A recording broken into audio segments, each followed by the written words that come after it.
Hi guys, welcome to my channel. ఈరోజు నేనైతే మంచి హెల్దీ అండ్ ప్రోటీన్ షేక్ అయితే చేయబోతున్నానండి. ఇది చాలా బాగుంటుందన్నమాట.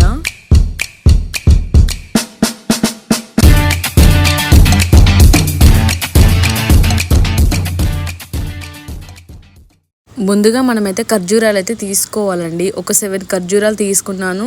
ఒక 4 బనానా అండ్ కాగబెట్టిన పాలు అనమాట. వీటిని ఆల్రెడీ కాచి చల్లార్చుకోవాలి.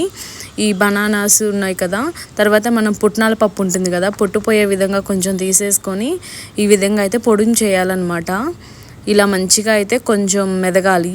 తర్వాత ఇందాక మనం డేట్స్లో గింజ ఉంటుంది కదా, దాన్ని అయితే తీయాలన్నమాట. డేట్స్ అండ్ బనానాస్ అయితే మంచిగా ఈ విధంగా కట్ చేసుకుంటే చాలు. అవి చాలా ముదరబండాయి అనమాట. అందుకని నేను ఈ షేక్ చేస్తున్నాను. ఈరోజు అయితే బనానాస్ వేసుకున్నాక పాలు అయితే యాడ్ చేసుకోవాలన్నమాట.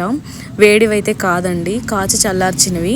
తర్వాత తీపి కోసం హనీ వేసుకోవాలి. మిక్సీ పట్టుకున్నాక ఈ విధంగా అయితే ఉంటుందన్నమాట, మంచిగా స్మూదీలా.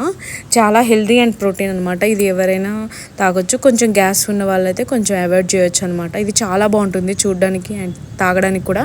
తర్వాత దీన్ని మనం మంచిగా గాజు సీసాల్లో స్టోర్ చేసుకొని ఒక 2 days ఫ్రిడ్జ్లో పెట్టుకుంటే చాలన్నమాట. ఎక్కువ కూడా వద్దు, అప్పటికప్పుడు తాగేస్తే ఇంకా చాలా మంచిదండి. ఇది హెల్త్కి అయితే చాలా మంచిదన్నమాట. అన్నీ మంచివే కాబట్టి అలాగే సబ్స్క్రైబ్ మై ఛానల్.